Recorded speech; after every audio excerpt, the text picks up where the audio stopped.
Hello viewers, welcome to my channel. আজকে আমরা মাদ্রাসা service কমিশনের একটা আপডেট নিয়ে ডিসকাস করবো এই ভিডিওতে।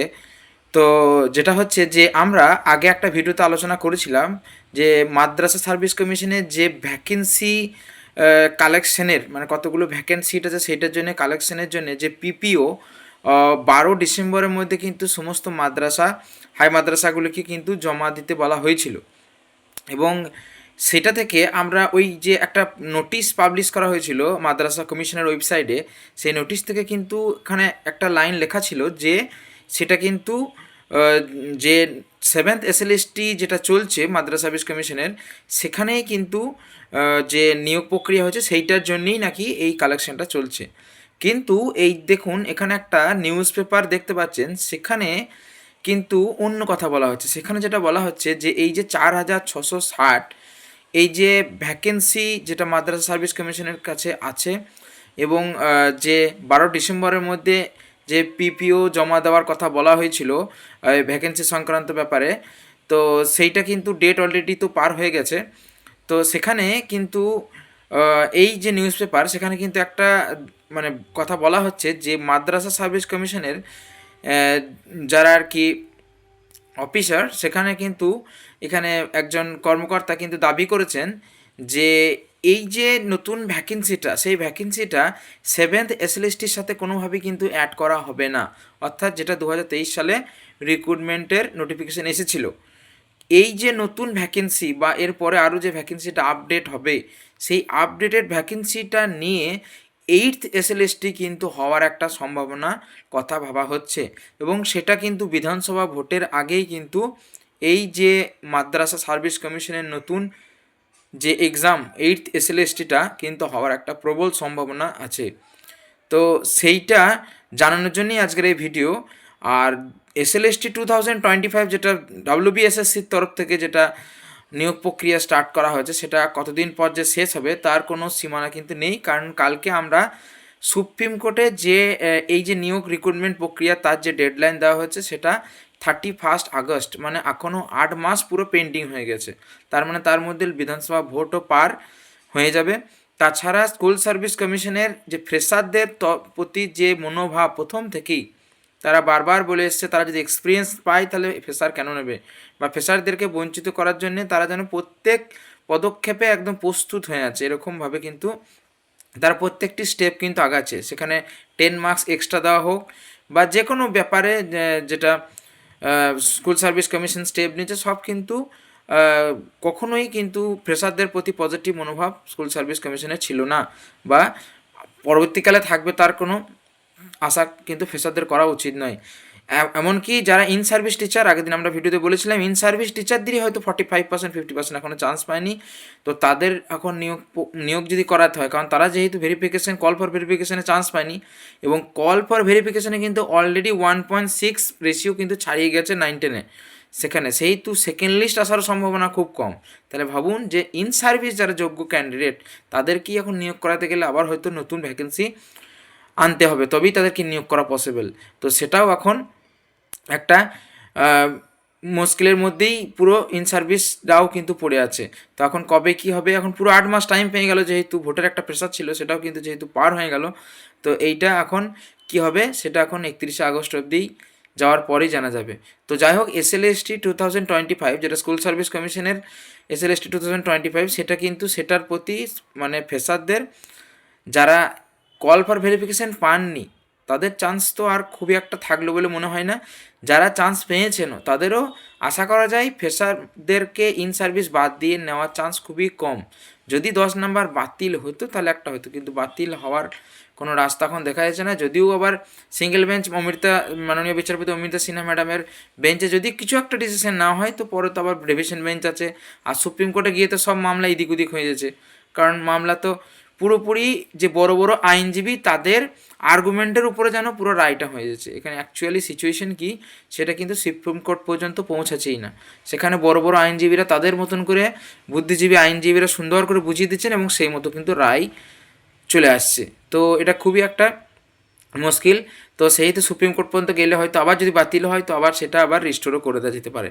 তো সেহেতু এই নিয়ে ফ্রেশারদের আর না ভেবে নেক্সট পদক্ষেপ যেটা আমাদের মাদ্রাসা সার্ভিস কমিশনের যদি নিয়োগ প্রক্রিয়া হওয়ার কথা ভাবছে 8th SLST, তো 8th SLSTর জন্য কিন্তু প্রিপারেশন নেওয়া শুরু করাই ভালো। এবং মাদ্রাসাতে আর একটা ভালো ব্যাপার, যেটা এখানে কিন্তু কোনো কাস্টের ব্যাপার নেই, যেটা যেটা সব থেকে সমস্যা হচ্ছে এই WBSSC SLSTতে, যে কাস্টের ব্যাপার, বিশেষ করে জেনারেল মেল ফিমেল ক্যাটাগরি, যেটা সব থেকে যারা সাফার করেছে। কারণ এখানে EWS যদিও এর আগে কোনো দিন দেওয়া হয়নি ফেসিলিটিস, কিন্তু এবছর EWS ফেসিলিটি দেওয়া হয়েছে।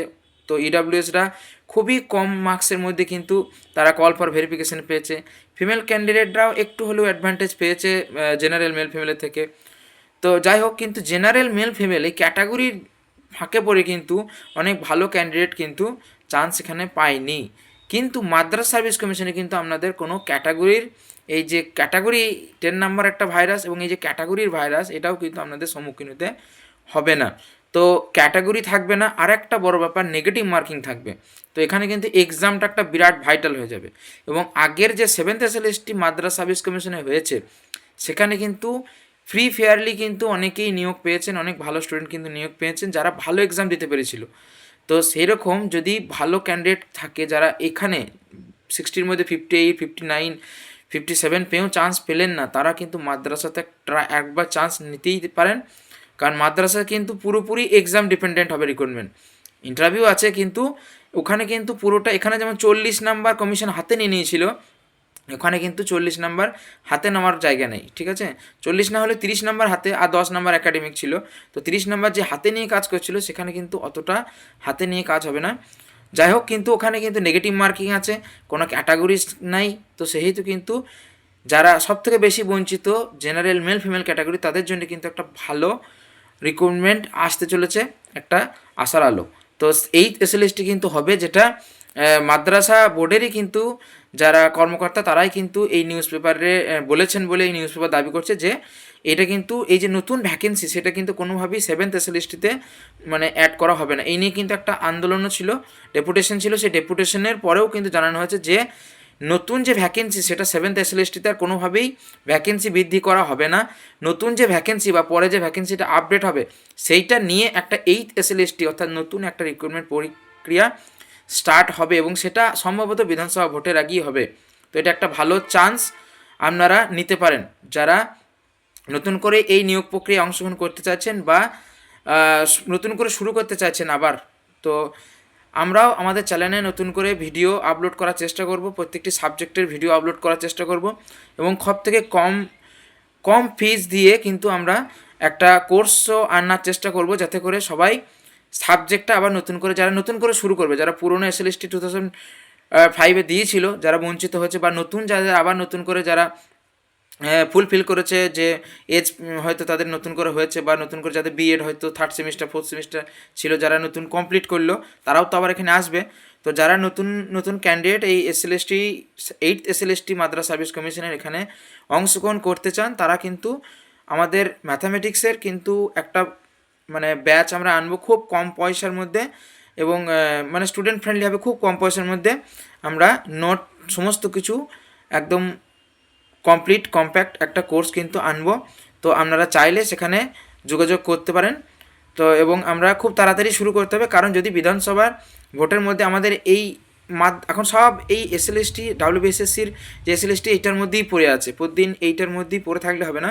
এর মধ্যেই দেখবেন হঠাৎ করে কিন্তু নোটিফিকেশান চলে আসবে, এবং কিন্তু এক্সাম ডিক্লেয়ার হয়ে যাবে। ফর্ম ফিল আপ হওয়ার পরে 1 মাস হয়তো টাইম দেবে, তারপর কিন্তু এক্সাম ডিক্লেয়ার হয়ে যাবে। কারণ আপনারা জানেন যে এই মাদ্রাসা সার্ভিস কমিশনের এক্সাম কিন্তু নিখুঁতভাবে দিতে হবে, কারণ এখানে নেগেটিভ মার্কিং আছে, সেহেতু প্রিপারেশনটা খুব তাড়াতাড়ি শুরু করতে হবে।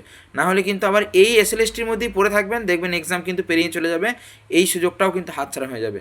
তো যারা একটু পজিটিভলি ভাবছেন, তারা কিন্তু আমাদের কোর্সটা জয়েন করুন, ফোন নাম্বার এখানে দেওয়া আছে, কোর্সটা জয়েন করুন, এবং খুব কম পয়সার মধ্যে সমস্ত নোটপত্র যা আছে সমস্ত কিছু আপনাদের কম্প্যাক্ট করিয়ে দেবো, এবং মক টেস্টেরও ওর মধ্যেই ইনক্লুড থাকবে, সমস্ত কিছু কিন্তু ওর মধ্যেই ইনক্লুড থাকবে। তো আপনারা যারা ভাবছেন যে জয়েন করবো, তারা অবশ্যই হোয়াটসঅ্যাপে নক করুন, খুব তাড়াতাড়ি কিন্তু আমরা ব্যাচটা স্টার্ট করবো, কারণ মিনিমাম 3-4 মাস না হলে কিন্তু ঠিকঠাক করে কিছু হবে না। যাদের কমপ্লিট হয়ে আছে তাদের ভালো, কিন্তু যারা চাইছেন যে একটু সমস্যা হয়ে আছে, কমপ্লিট করতে চাইছেন ভালো করে একবার, তারা অবশ্যই জয়েন করতে পারেন কোর্সটা। এটা কিন্তু একটা ভালো নিউজ যারা ফ্রেশার ক্যান্ডিডেট তাদের জন্য, বিশেষ করে যারা ফ্রেশার ক্যান্ডিডেট তাদের জন্য একটা ভালো নিউজ কিন্তু আমরা আলোচনা করলাম। তো এটাই, আর ওই এসএলএসটি নিয়ে আর ভেবে লাভ নেই, কারণ ওটা যা পরিস্থিতি হয়ে গেছে তার ওখানে আর কোনো সুযোগ আছে বলে আমাদের আর মনে হচ্ছে না। তো ওইটা বাদ দিয়ে নতুনভাবে ভাবার চেষ্টা করুন। বা আপার প্রাইমারির যেটা আপনারা তো পড়া শুরু করেছেন, আপার প্রাইমারিও কিন্তু নিয়োগ সামনে হতে চলেছে। তো আপার প্রাইমারি এবং এই এসএলএসটি 9-10 দুটোকেই ইনক্লুড করেও আপনারা এখানে ব্যাক কোর্সে ভর্তি হতে পারেন, বা অনলি বা আপার প্রাইমারি যদি বলেন অনলি সাবজেক্টটা করব তাতেও করতে পারেন, যদিও সাবজেক্টটা এখন সিলেবাস দেয়নি। তো 9-10-এর সিলেবাসের উপরে খানিক এদিক ওদিক করে কিন্তু আমরা আপার প্রাইমারিও কিন্তু সাবজেক্টটা যদি কেউ চান তাহলে এই 9-10-এর সাথেই আপার প্রাইমারিরও সাবজেক্ট ওর কাছাকাছিই হবে। তো আপার প্রাইমারি যারা পরীক্ষা দেবেন, কারণ ওখানেও 25 মার্কসের সাবজেক্ট আছে, তো সেই সাবজেক্টের যারা এক্সাম দেবেন তারাও কিন্তু এই এসএলএসটি 9-10 ব্যাচের সাথেই অ্যাড হয়ে যেতে পারেন, কারণ ফিজ খুব একটা বেশি হবে না। একদম অন্য জায়গায় যেটা 1 মাসের ফি, সেটা আমরা পুরো কোর্স ফি আমরা করবো এরকমই ভাবছি, ঠিক আছে? তো আপনারা পজিটিভলি ভাবুন, এবং যদি কোর্স জয়েন করতে চান অবশ্যই নক করবেন। তো এইটাই আজকে জানানো ছিল। তো আজকে ভিডিও অবধি, ধন্যবাদ।